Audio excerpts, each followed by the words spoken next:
محاب كدريسا قلبدي هراء معنتي هراء غيرتي وحيجي إنه العقد كدولة لان كسينينا أننا عيد كذا جوكتنا وحنا المسوشي جيسد ضرم إسبشال بان دبن كوامر كيسوق بين النص الشيطان ربنا وده maxkamadda ciidamada qalabka sida iyo dambiyada culus ee Jubbaland ayaa soo gabagabeysay kiiska Bile Aadan Xasan oo ku eedeysan inuu xogaha ciidanka Jubbaland uu u gudbin jiray maleeshiyadka qawaariigta maadaama uu ka tirsanaa ciidamada Jubbaland iyadoo maxkamadda gabagabada kiiskani ay xukun ka soo saartay fadhiga maxkamadda ayaa waxa goobjoog ahaa gudoomiyaha maxkamadda labadiisa ku xigeen xeer ilaaliyaha guud ee maxkamadda ciidamada qalabka sida ee Jubbaland qareenka difaacay eedeysanaha baarayaasha kiiska iyo eedeysanaha gudoomiyaha maxkamadda qalabka sida ee Jubbaland Gaashaale Sare Cabdullaahi Maxamuud Ibraahin ayaa furay fadhiga maxkamadda isagoona faahfaahin ka bixiyay kiiska ay maanta maxkamadda u fadhido gabagabadiisa. Bismillahir Rahmaanir Rahiim. Alxamdulillahi rabbil aalamiin. Thumma salaatu wasalaamu ala nabiyyina Muhammad wa ala alihi wa sallam. Maanta taariikhda tahay 7 bisha 2025 maxkamadda ciidamada qalabka sida ee Jubbaland waxay fariisanaysaa gabagabada iyo garmaqalka galdacwadeed قابة وهذا كيهاي بلا حسين آدم سبعين سدجرة من المواطن محمد قنيرة كل شيء ضمن أهله بجن في هذا الجوبين كاسكو هذا سنقول بدأ شنات لحاد مش الوطنات حركة الدوام كارجع السنة ضمن الجوبين وحضورين يوبساسد يدعنسين قلنا حديقة الشباب دورته كله لنا وجماعة عبد الله هنا كجوة أيوة بساسي سيدي لا تكي بيش ترمى مرقم يافر إلى بعضهم أيانا دعانت اللي مصور بي الصورة هوشة بساسنا تكوتشرة سنكان استعمالية هذا بالدنكا يترفعنا هذا بنكا مدى صوماليات كارهان بيو بجبلان هذا بنكا أنا ما كنا سبب لقلينه kiiska yaa la yiraahdo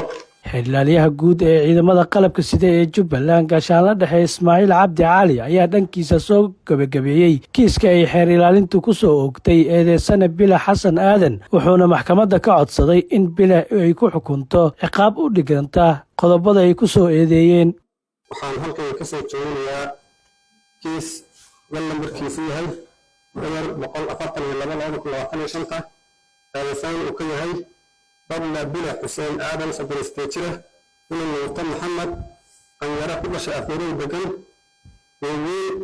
كاف أو كل أنسان غلبنا كلا قلبك سنوات من اللحاد من الوطن سنوات أخير كلا بجانا كارب حسنة كاف أو كتسن إذا من الجنود في شبلان لهان مرة من البيوتات كهو فشوف بلان كاتنا عبد الله إذا نقول لي مثلا محمد شرفت له waxaan soo marnay qadiyaan hore oo ka soo baxnay qolka 163 iyo 114 faqradiisa koowaad waxaan soo marnay cadaynaha qayb kamid ah sida xasan 184 faqradiisa ba oo xarafkiisa ba isla cadaynaha ayaan dhaxal uga sii jirnaa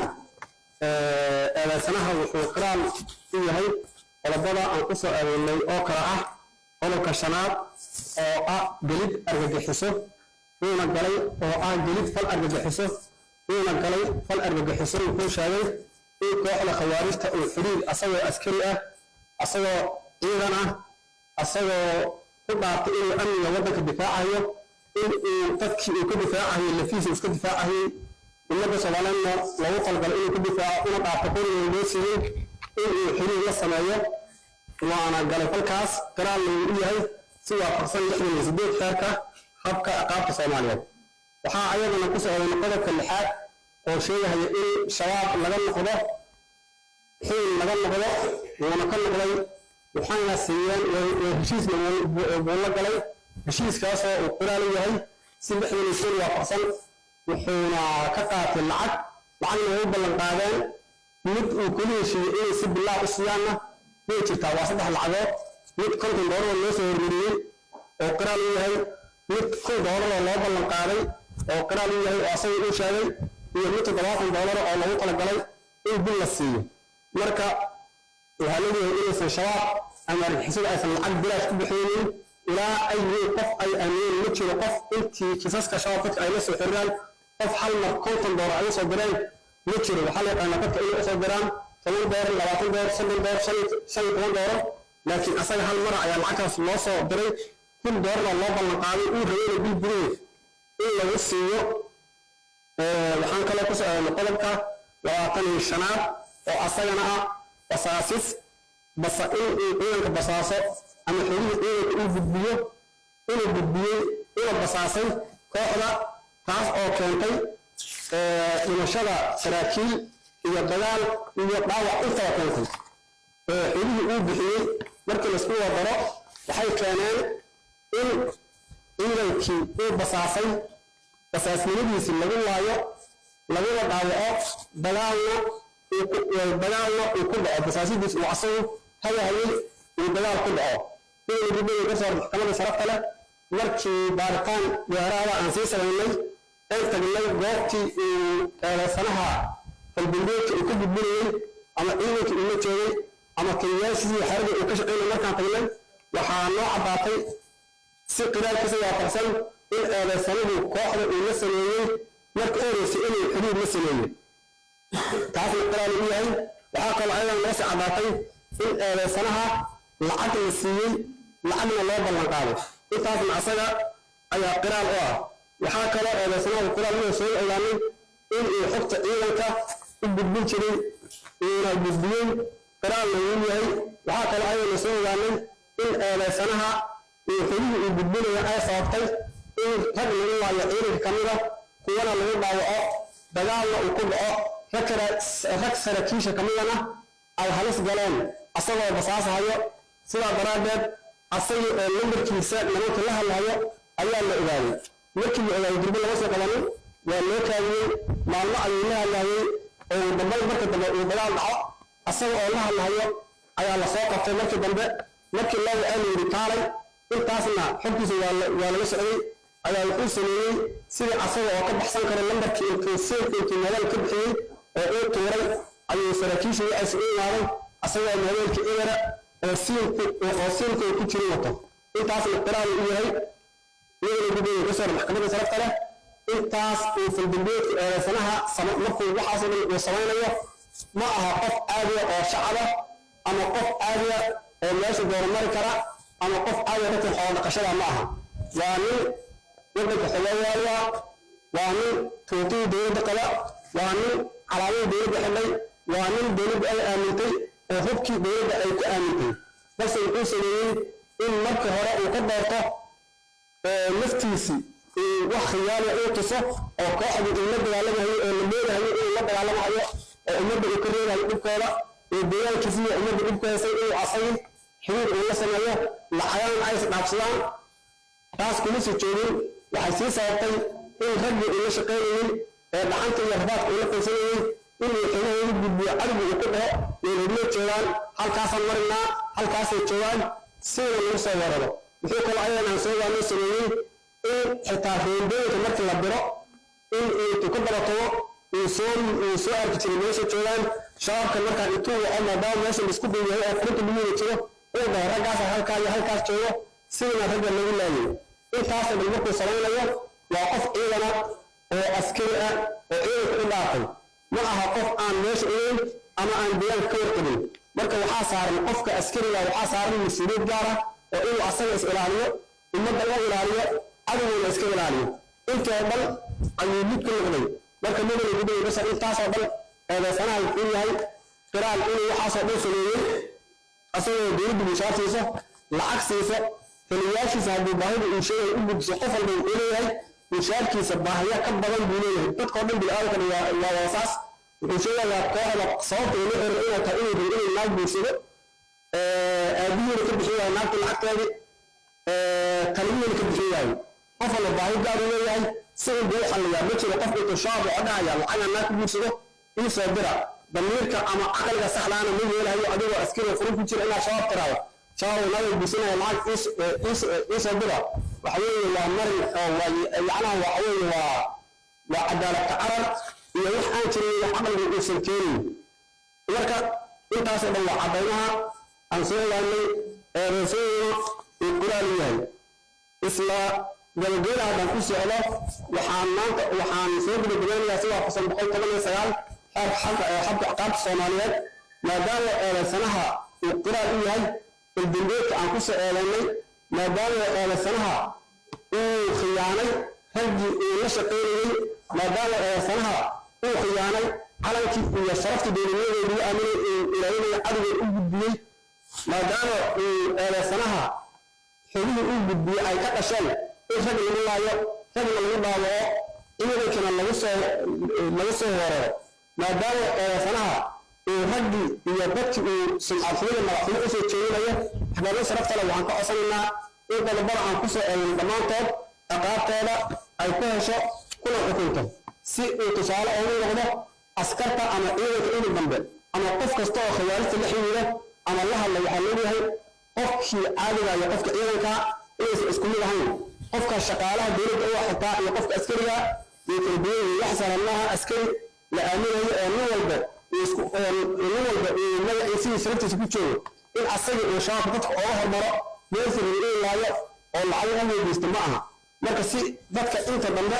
ay uga joogaan ama oo ugu tusaale qaataan in asaga qodobada aan ku soo eegno dhammaantood qodobka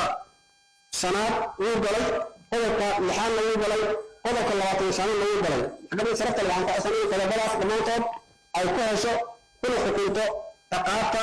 ay sheegayaan qodobadaas kuna fuliso si asaga ay ugu noqoto abaalmarin inta dambana ay safalkaas kale u sameeyeen dhanka kale gudoomiyaha maxkamadda ciidamada qalabka sida ee Jubbaland gaashaanle sare Cabdullaahi Maxamuud Ibraahim ayaa eedeysanaha weydiiyay waxa uu uga jawaabayo qodobada xafiiska xeer ilaalinta uu ku soo oogay iyo waxa uu maxkamadda ka codsanayo bila harama xafraalo ahayd inaad marka la xiriirtay waxaa tiri nimankaas la soo xiriireen haddii la soo xiriireen taliyaha baan u sheegay taliyaha wuxuu yiri xiriirka la wad xogta la soo gudbi had sheegtay in ay lacag ku balan qaadeen aad kula heshiisay lacagna ka qaadatay waxaan ogaanay in baartaan dheer kadib aadan xogihii lagu diray sidii maalinta aad u tiri la soo xiriiray aadan guri soo gudbinin xiriirkaadina aad yeelatay isla markaana aad ciidanka basaastay ciidankana la laayay adiga basaasnimo aad samaysay dartood loo laayay eedaas maxaad ku daraysaa qodobadii hore ee maalintii hore aad qiratay intaasay tiida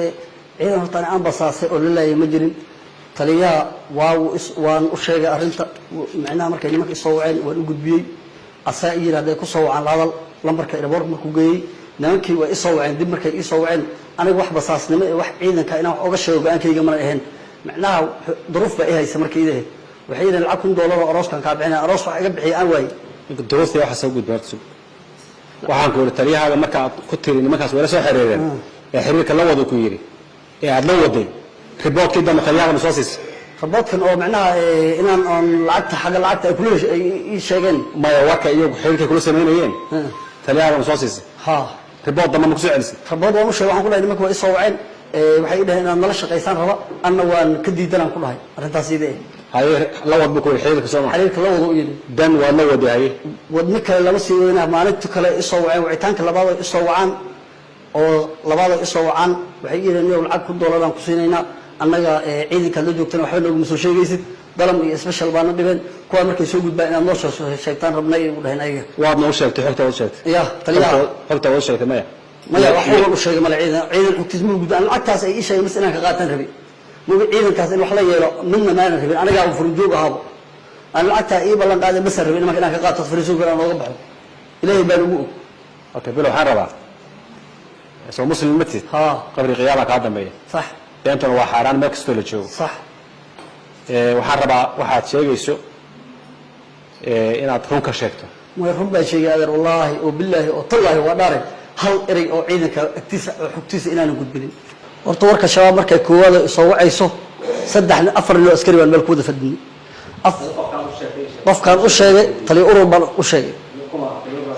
asal garweyn ha tali urur macnaha tali إيه adiga fiiri marka taliur asmigiisu taliur ma ها ها adiga ma taliur ka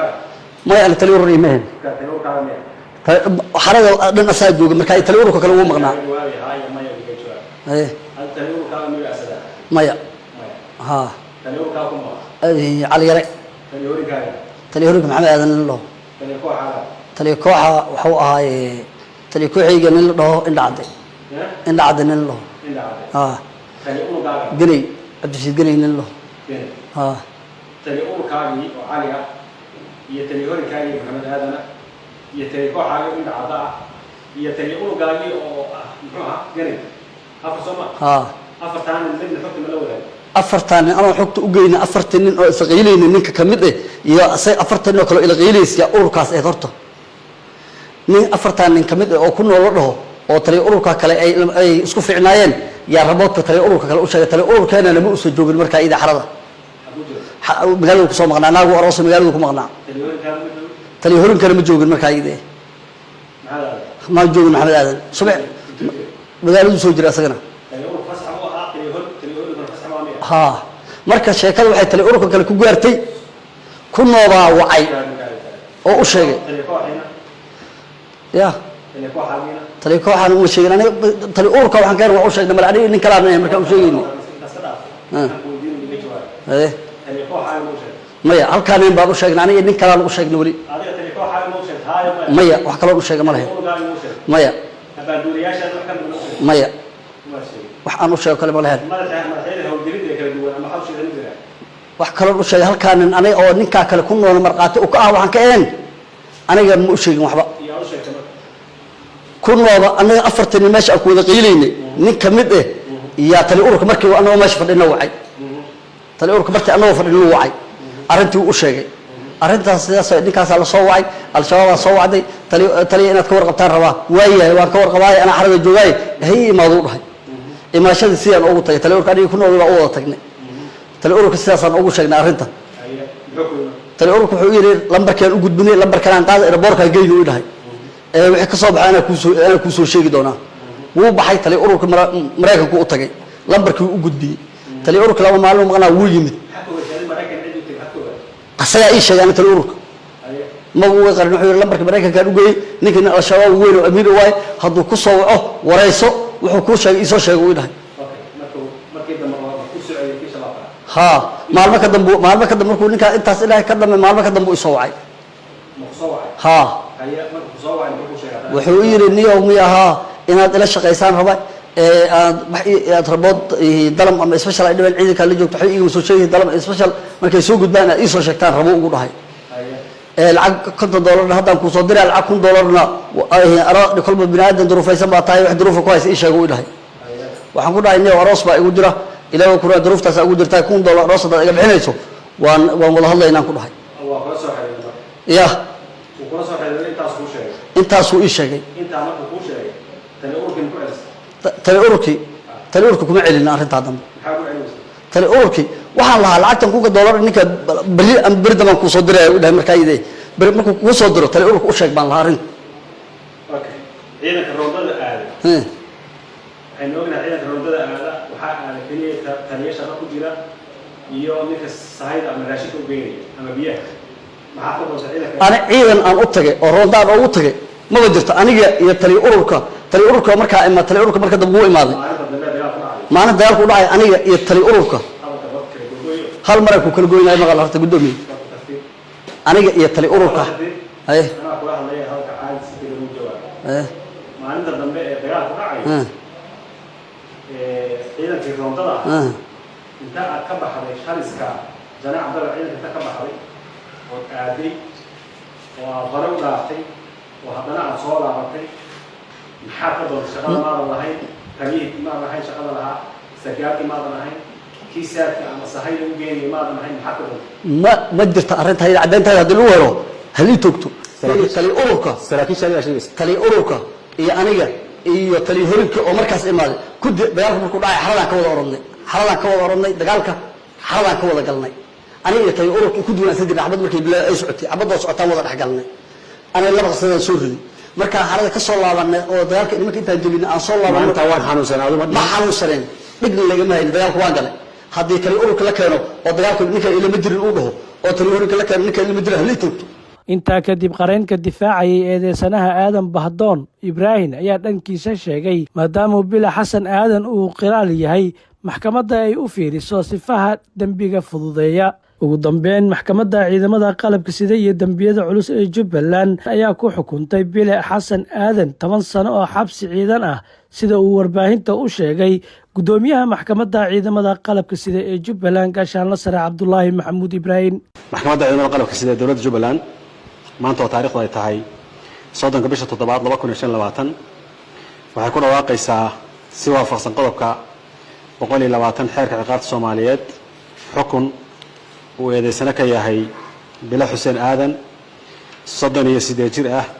ina nuurta Maxamed Qanyare ku dhashay Afmadow degan Goobweyn ka tirsan ciidanka daraawiishta Jubbaland gaar ahaan guutada labaad ku eedeysan xubinka noqosho al-shabaab oo basaasid ciidan iyo fududeynta helida ay helaan qolada xagjirkii xogaha ciidanka asbaabta xukunka maxkamaddu markay aragtay xaashida eeda xafiiska xeelanta ciidamada qalabka sida Jubbaland maxkamaddu markay aragtay